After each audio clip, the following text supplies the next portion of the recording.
The devil here to tempt me. A father who turns his own kids into hardcore bank robbers. The surveillance video, the pointed gun. And they ordered the tellers and everyone into the vault. And the 18-year-old daughter behind the wheel of the getaway car. It was my family. The loyalty was greater. Now, childhood photos replaced by mugshots. And confession tapes shocked even the police. I'll lay it all out. Keeping it all in the family.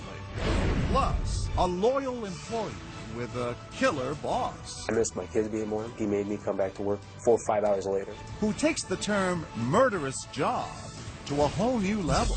What I need you to do, go dig a hole in the desert somewhere. The detective said your husband was going to kill you. But this bad boss isn't finished yet. What do you want me to do?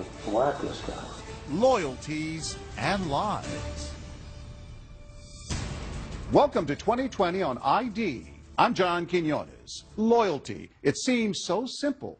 But what happens when the person you've always followed leads you to do something you know is wrong? The people you're about to meet found themselves with troubling decisions to make between loyalty and lies. First, two teens and the father they worshipped. But as Matt Gutman first told us in 2013, the dad who was supposed to show them the right way to live instead showed them the way right to prison. It's an all-in-the-family crime spree. That's dad in a mask and son in a fake mustache. It was a family affair, all right. A father on an outing with his two kids, but they weren't out for fast food. They were hungry for a fast buck. These three, the Cat family, didn't look like the typical jailbirds in the FBI's most wanted list.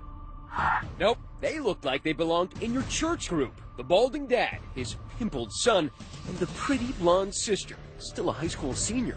But apparently the family that stayed together robbed together. Have you ever seen anything like this? In my 20-plus years in law enforcement, I haven't, Matt. A family of bank robbers.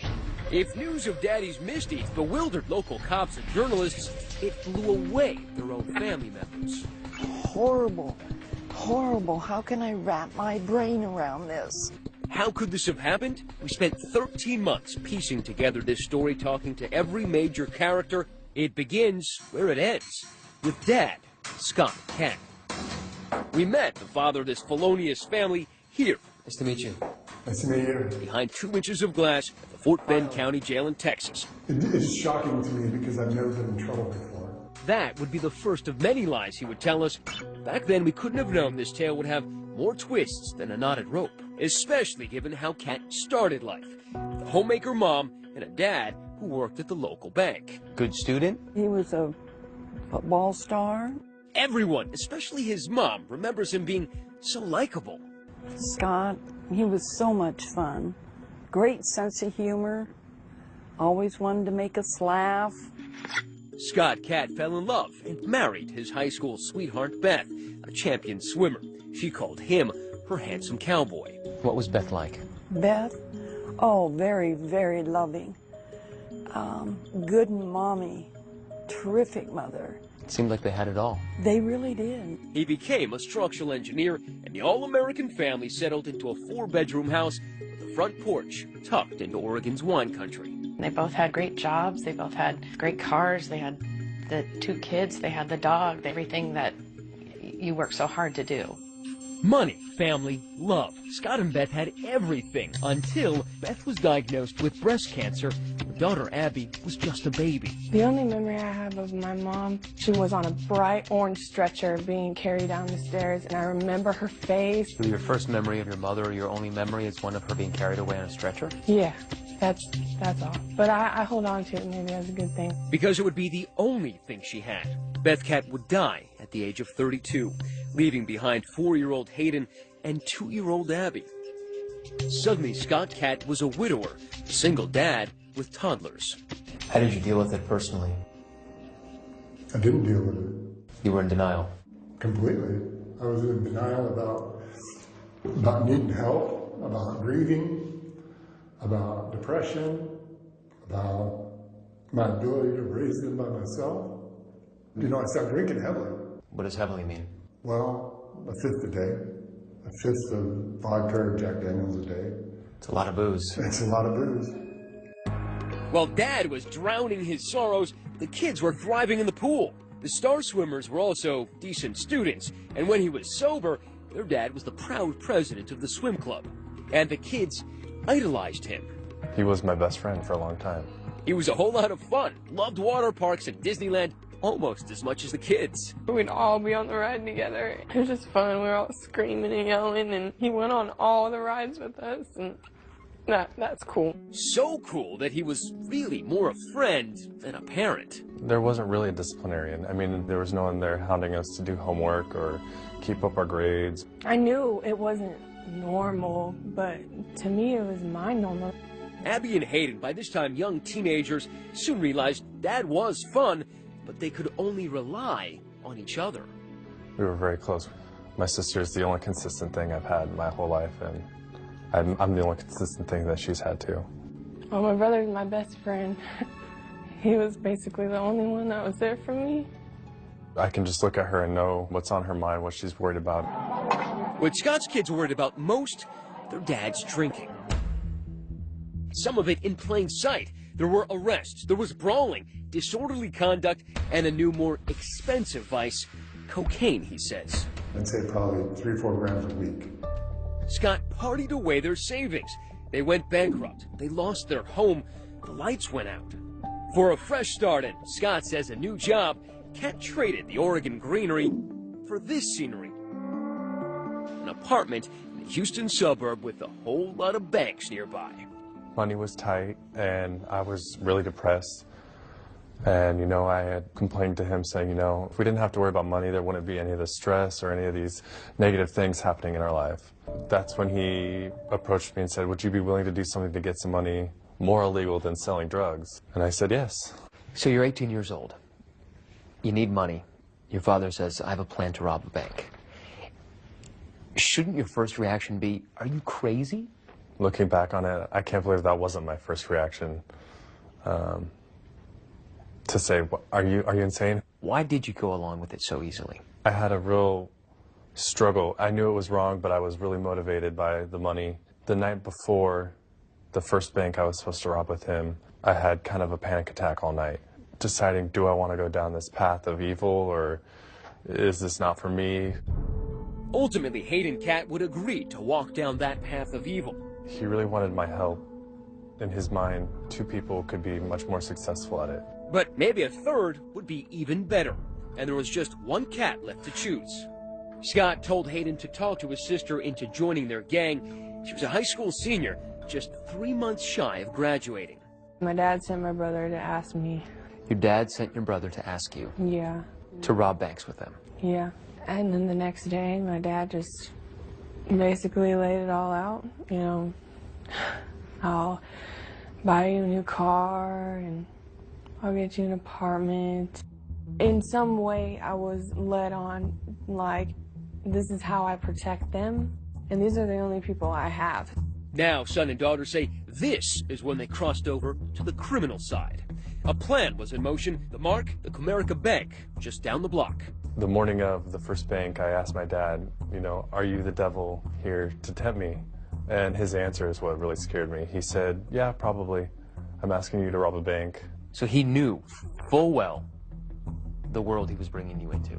The biggest point he made to me was the plan for all the details. The details would have been what you've seen in the movies. The fake mustaches, fake guns, in hopes of getting real cash.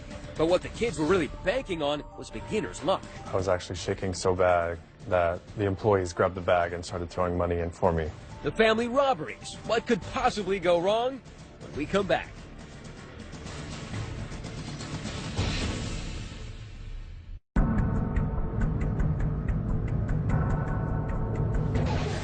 .93-degree Texas heat. The Cat family wasn't headed to a water park, but to a stick-up, a small bank in a strip mall. The man with the gun was Scott Cat, and along for his first heist, his apprentice, his 20-year-old son, Hayden. Their disguises? Painters' masks and white overalls. Outside, waiting in the getaway car and communicating with the men on walkie-talkie, 18-year-old Abby. Once we walked into the bank, then it was on. I was running on so much adrenaline and so amped that I wasn't even really feeling anything. Two individuals walked into the bank, and they ordered the tellers and everyone into the vault. Did they say anything? Put your hands up and get into the vault. He was the muscle with the gun, and I was the money guy. Both men are big, over 6'3". Their sheer size and the gun enough to terrify customers. But it's the novice bank robber who's quaking in his boots.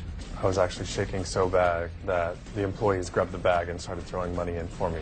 In Hayden's hands, more money than he'd ever dreamed of. How much does $50,000 weigh? I'd say about 15 pounds. With their garbage bag full of cash, they sprint out of the bank to the getaway car, which has been outfitted with stolen plates.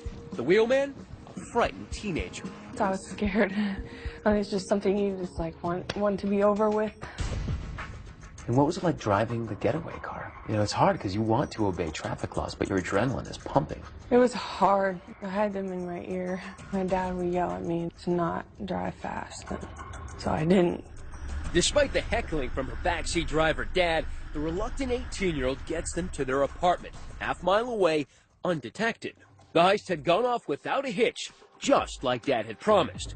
Was there a woohoo moment? Not till we got home. With her sack full of 50 grand, the spending began. Cars, motorcycles, booze, and drugs. Abby's spending, much more sensible. How'd you guys celebrate? I went off on my own and just got my nails done. In fact, the money came so easily and went so fast, within 2 months they burned through all their loot. Time for another bank job. The First Community Credit Union, just a few miles from the scene of their first crime. Before the hit, Abby cases the bank. That's her smiling and grabbing brochures from a bank employee. 11 days later, it's the same drill, new disguises. Ditching the painter's overalls for safety vests to blend in with nearby construction. They walked into the bank with orange construction vests on. Did you carry a gun in there? No. We used a BB gun. But it looked real. Yeah. I remember a few people's face still. What was their reaction? Total shock. Terror? Yeah, they were scared, terrified, definitely. You start walking into a bank with a weapon and you start pointing that at people and ordering them to, you know, cough up the money. I mean, that can change your life forever. Their take after 2 bank robberies, over $100,000. But the loot isn't exactly divided up evenly, according to the kids. What percentage were they willing to give you? 10%. Did you feel like 10% was enough? Oh, yeah, because I never even had that much money. So your whole life? Right. $10,000. It was enough for me. Enough to buy a very practical used Ford Focus and more of those manicures. I guess by now you're aware that in Texas, whether you're the driver or you're the guy holding the gun, holding up a teller, it's the same crime. Yep. But you didn't know that then? No, I didn't know that then. And I know the part that I played was wrong, but it was my family, and that the loyalty was greater at that point. But her father and brother seemed more loyal to the cold, hard cash that was coming in and to blowing it fast. Shopping, cars, partying, really nothing to show for it. When the comforts of daily life include Jack Daniels, a new Chevy Tahoe, a Harley, and a swank new Houston apartment, even 100 G's can disappear pretty fast. And for the Cat family, that meant one thing: time to go back to work. Had you planned another heist before you got busted? Yeah, the morning they picked us up, I think we were going to do probably 1 or 2 more. That day? Yeah. That's right, the Cats had gotten cocky, planning a pair of heists the day before their arrest. It got to a point where I thought my father knew what he was doing so well that there's a risk involved, but the risk was so minimal. But that would prove to be wishful thinking because, as we all know, where there are robbers, there are also cops. And the cops were already on to them.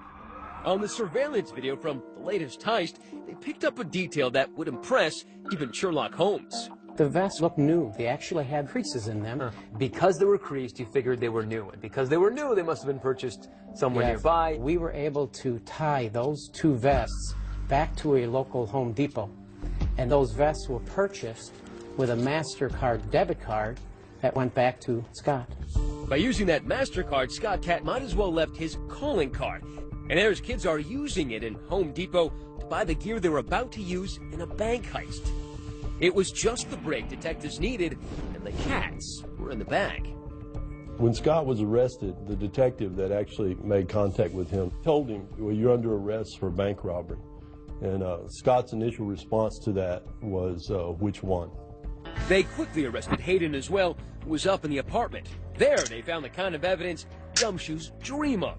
In the apartment, we found some bank straps. And a bank strap is a little paper strap that wraps around a certain quantity of money. Usually it's 1,000 denominations. And it identifies whatever bank it is that it comes from. And some of those straps were from a bank in an entirely different state. Suddenly, cops realized Cat is no rookie, but a bank bandit with a resume. They now had more than enough evidence to haul both Cats in for questioning, and authorities were zeroing in on Abby, too. Abby called, and she was yelling at me. I'm in jail, and I need $10,000 to get me out of here. Get me out of here right now. And I said, you have to get that money from your father. She says, he's the reason I'm in jail. When we come back, the interrogations begin, and everyone is in for a shock. I hated the job. I'll just rob banks. Probably better at that anyway. And his children weren't the only family members he'd conned. I picked up our local newspaper, and I said, oh, son, if I didn't know better, I'd say that was you. Stay with us.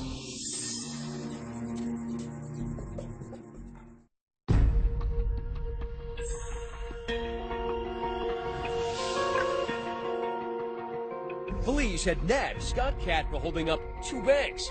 It wasn't the only cat in the hot seat. Just down the hall in another interrogation room was his 20-year-old son, Hayden. Scott made it clear as he walked in, he was ready to come clean. It's a day of reckoning. I get it. Investigators were expecting to hear about the 2 heists in Texas, but they were about to learn that Scott Cat's secret life of crime dated back to the Clinton administration. He didn't even ask for a lawyer before he started spilling the beans. First, federal savings and loan. For this head-scratcher, Scott actually needed a whiteboard to lay out crimes that began in his home state of Oregon, 2,300 miles away. It was like a seminar in bank robbing 101. So this was number 1. This was number 1. So I'd say I got about like $2,500, roughly.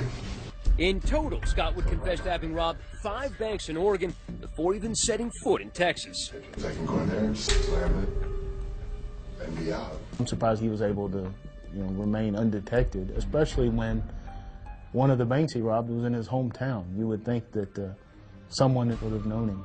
In fact, someone did. It was Scott Cat's own mother. I picked up our local newspaper, and on the front page was a picture of a man that robbed our local savings and loan, and that is where his father retired from. He worked at the bank? Yes. And I looked and I saw this frame of this big man, and I said, oh, son, if I didn't know better, I'd say that was you. And he grabbed the paper from me, and he looked at that. I remember so vividly, and he said, yeah, it does kind of. But a mother knows what her son looks like. Oh, I know, and his hands. I know his hands. And Scott said, well, he didn't get very much money. But her son was honing his skills. You know what they say about practice. With each hit, he was banking more and more money. That one I got close to 30 because by then I had figured out that there were 2 cash drawers, so I made sure that I got both cash drawers. I selected a bank based on accessibility and escape. He didn't just see a bank and decide to rob it the next day. He would plan for weeks at a time. How many of those did either Hayden or Abby know about? None. This was all just... Not a one. I mean, you got to think back. They're still pretty young here. Scott says it was a job opportunity that brought them to Texas in early 2012. By then, Abby and Hayden were teenagers. Well, I had a nice chunk of money to come to Houston, right, and I blew it. Partying. The cash tasted so sweet, Cat craved more, soon blowing off that job in Houston to focus on his more lucrative gig. I hated the job. It was a really bad job. I'll just rob banks. I'm probably better at that anyway. And in his new full-time job, he knew more help could mean more money. This is where I started to, you know, talk the kids in. Hayden wanted to come out here, and I said, well, look, you know, there's a little business proposition I have for you. I talked him into it. A couple of doors down the hall, Hayden would soon fill cops in on his version of that dirty deal. That's when he started, you know, going over all the details about how it's done and what he's done in the past. Also, what to look for in a bank, you know. Like what? The getaway is everything. I told him, you know, I don't think that I can drive after my first one. That's when we talked Abby into driving for us. We just needed someone who was able to drive slow and steady and abide all the traffic laws and, you know, not look like a bank robber at all. This cute blonde girl is the last thing you'd ever look for. But that's exactly who police were looking for. After getting a call from her dad, Abby drove herself in to talk to investigators. Same room, 6 hours later. Well, I just felt like, you know, I needed to do what I did to, you know, protect them. Abby admitted driving the getaway car, but said it was out of blind loyalty to her brother and her father, whose writing was still there on the wall. My mother died when I was 2, and a lot of it has to do with, you know, I've always trusted my dad. It's not okay, obviously, I'm not stupid. But when it's your dad, it's almost like it is. I convinced her of it. She trusts me completely because she doesn't have anybody else to trust. But according to Texas law, it was a little too late to take the blame now. David Ryan is Abby's lawyer. Abigail Catt was facing 5 to 99 or life in prison for aggravated robbery, even though she didn't put a gun in anyone's face, because under Texas law, just being involved in the crime itself was enough to make her as culpable as her father and her brother. By the end of his 2.5-hour confession, it was clear Scott Catt wouldn't be winning Dad of the Year anytime soon. So that's where we're at today. And after a decade of robbing banks, what do you have to show for it besides 2 kids on the fast track to becoming felons? About all I got in my wallet. Maybe whatever Hayden has in his wallet. That's about it. Hayden had counted his, just $30. When we come back, Scott Catt makes a pledge. If you were offered a deal where you had to spend 25, 30, 40 years in prison in exchange for both of your kids going free, would you take it? Absolutely. But he has one more surprise for his kids. This is your letter to Abby, by the way. Where did you get it? Stay with us.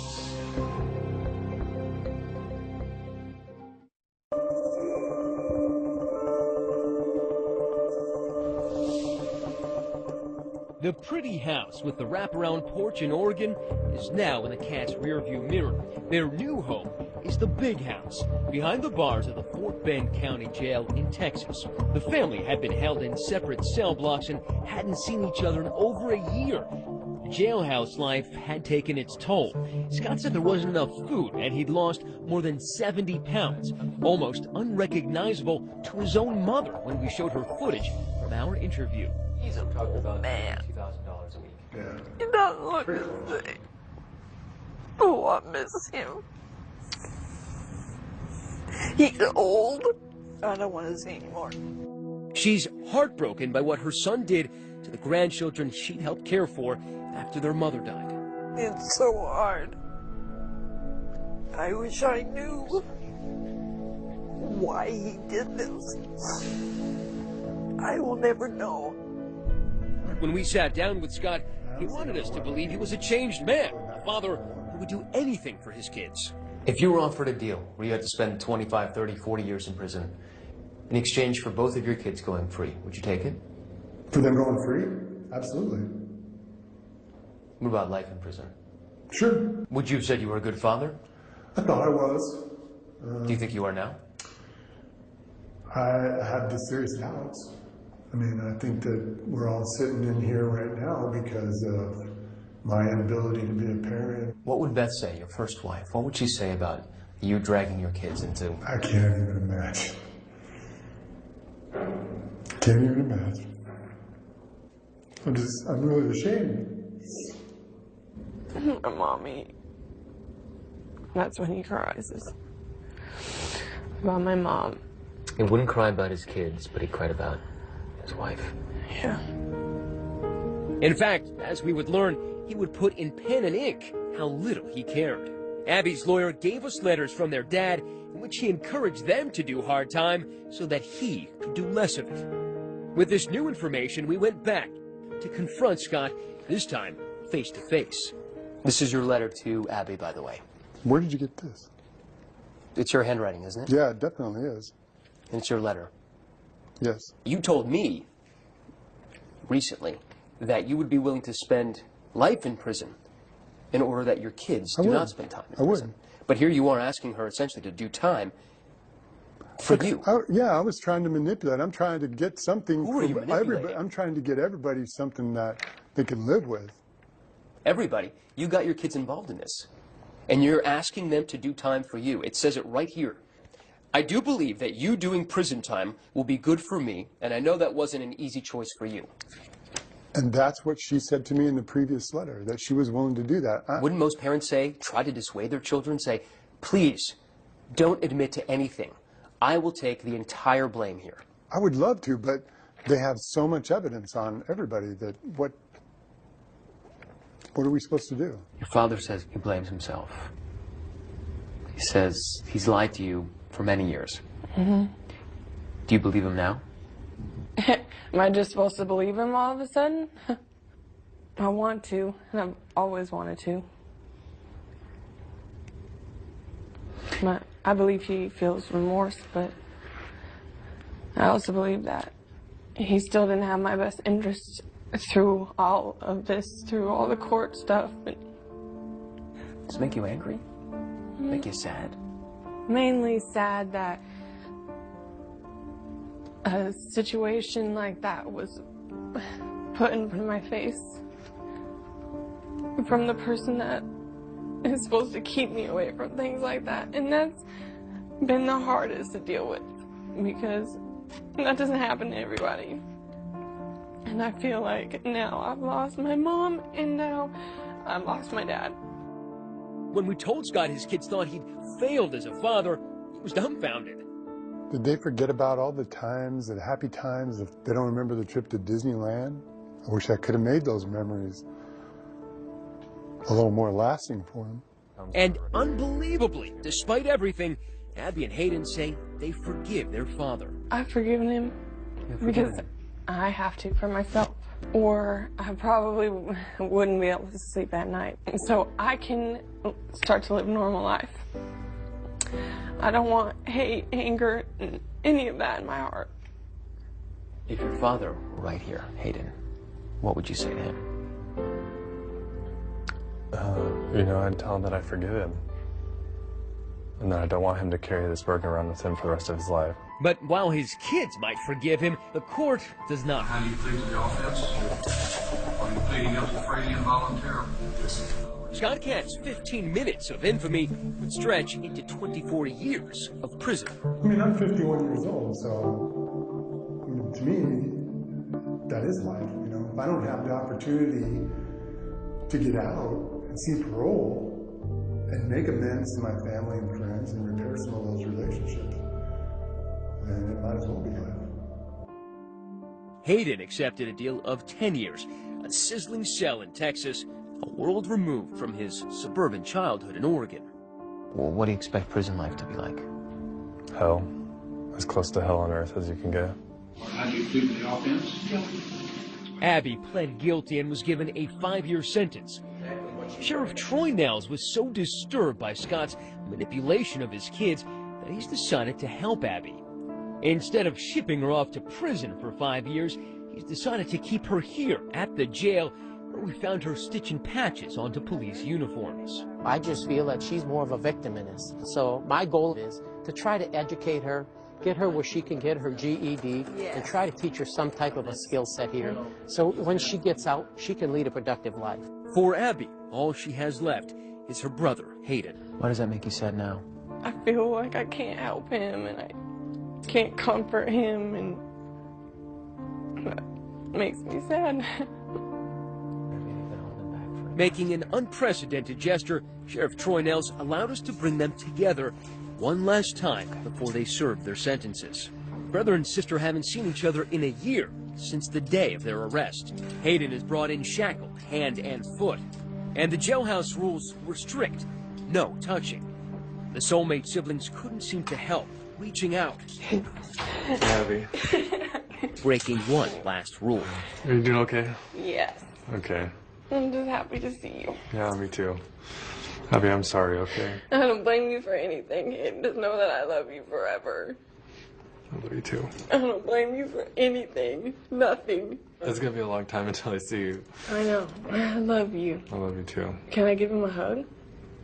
No, I can't hug you. No? No. And on the spur of the moment, we asked the sheriff for one more act of kindness. You guys want to give each other a hug? The sheriff says it's okay. Really? Oh. It could be 10 years before Abby and Hayden could embrace again.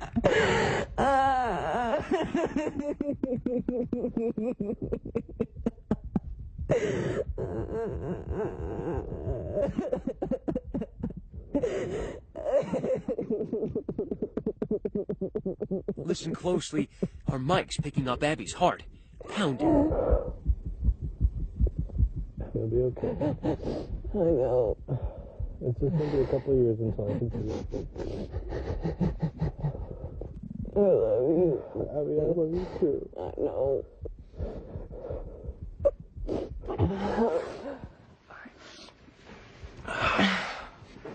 I don't want you to go. I know.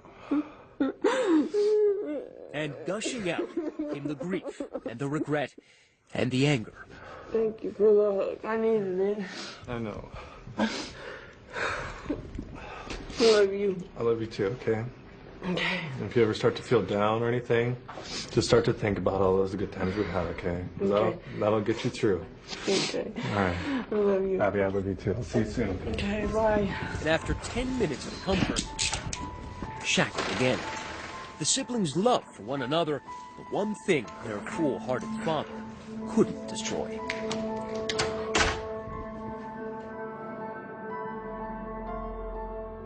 As of 2015, Scott and Hayden Catt remain in prison. Abby hopes to attend college upon her release with the help of a woman who saw her story on 2020. She and Hayden stay in touch by writing to each other as much as they can. Coming up, an impossible boss and the employee at his beck and call. I needed a job and I had a family, so I did what I was told. But just how far would he go? Go dig a hole in the desert somewhere. When we come back.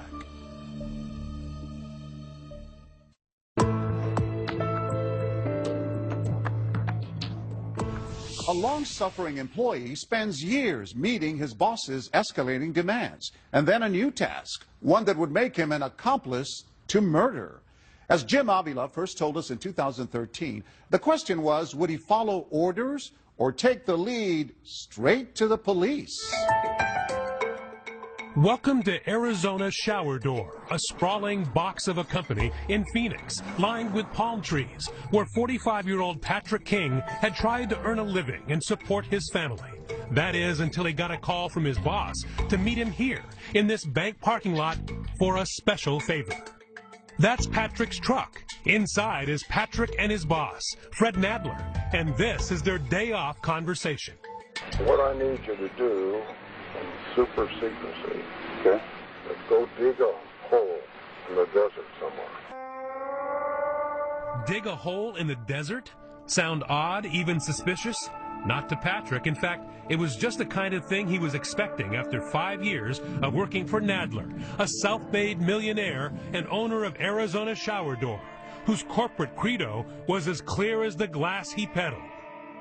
This is my company, you work for me, and if you don't like it, there's the door. Was he serious? Oh, yeah. Patrick started out as a crane driver, but quickly became Fred's right-hand man. And what kind of boss was he? Ruthless. So ruthless that Patrick says he was working 85 to 90-hour weeks, but only being paid for 40. I missed my kids being born. I didn't take any time off. He made me come back to work 4 or 5 hours later. And if Patrick had any objections, he said Fred had a special way of reminding him who was boss. He made me carry a paycheck stub that said Fred B. Nadler on it 2-3 times a week. I'd have to pull out a paycheck. And he goes, "Who signs your paycheck?" And I said, "Well, it says Fred B. Nadler, sir." He goes, are we clear? And I said, crystal clear. And he wanted you to do whatever he said? Whatever, no matter what it was or what time of the day. Personal, private, business, anything? Everything. Including, he says, spying on his boss's wife. He had me get a phone with his wife and hidden GPS in it and track her 24 hours a day, 7 days a week.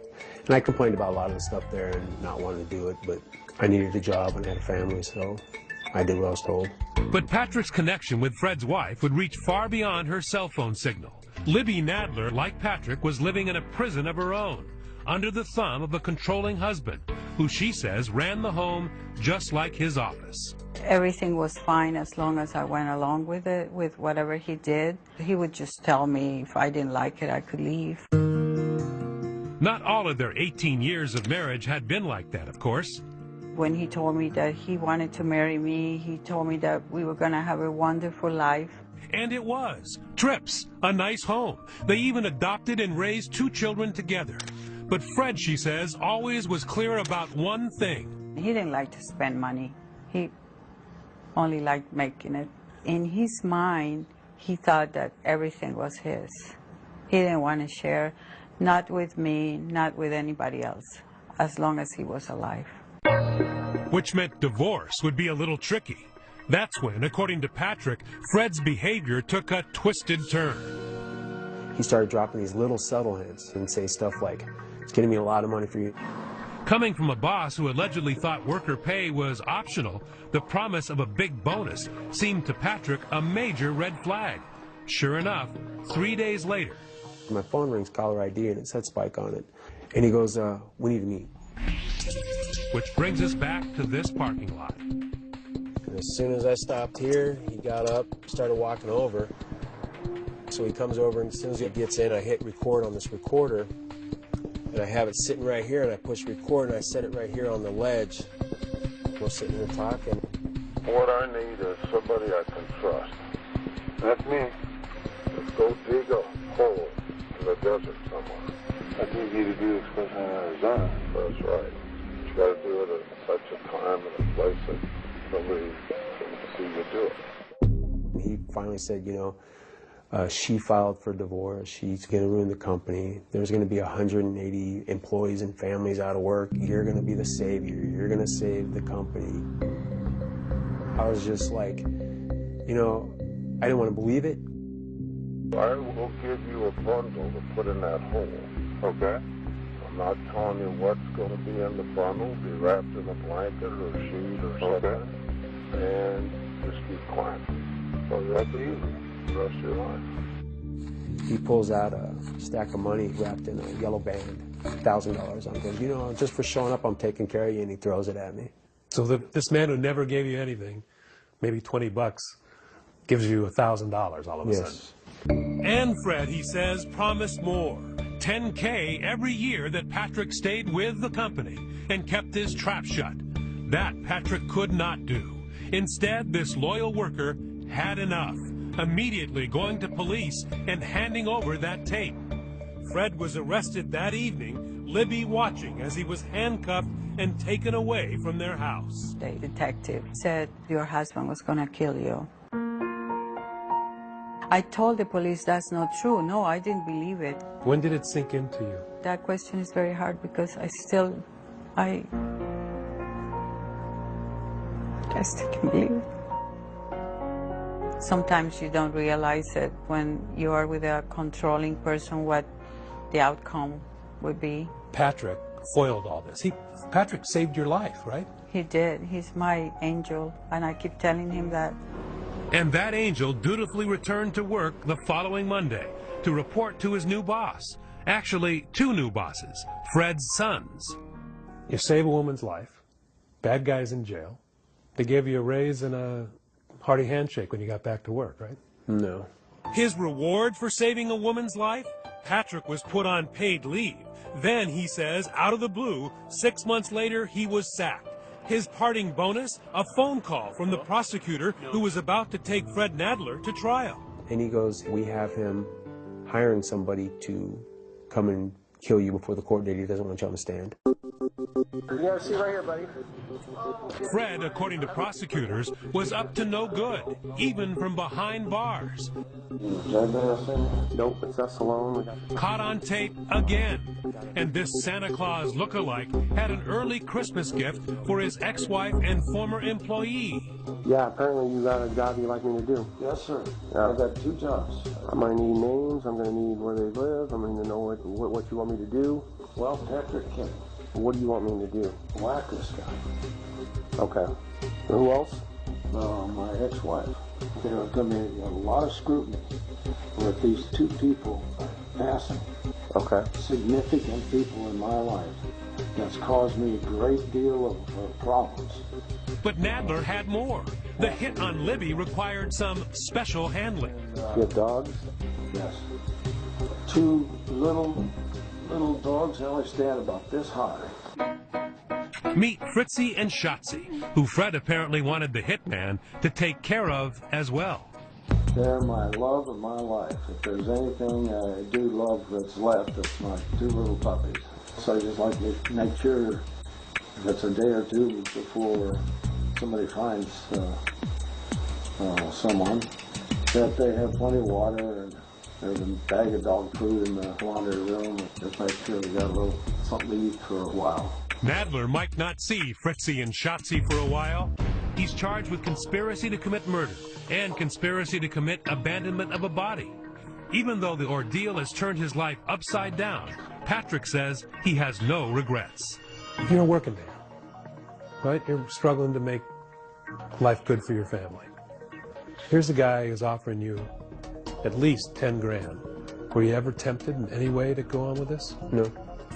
I don't care if he would have whipped out $1 million right there on the spot. It would have been the same outcome. As of 2015, Patrick King still lives and works in Phoenix. He says he continues to worry about Fred Nadler's threats on his life. He and Libby remain in touch. As for Fred Nadler, the charge of conspiracy to commit murder was dropped. In exchange, he pled guilty to attempted kidnapping and was sentenced to 8 years in prison. I'm John Quinones. Please join us next time for another edition 2020 on ID.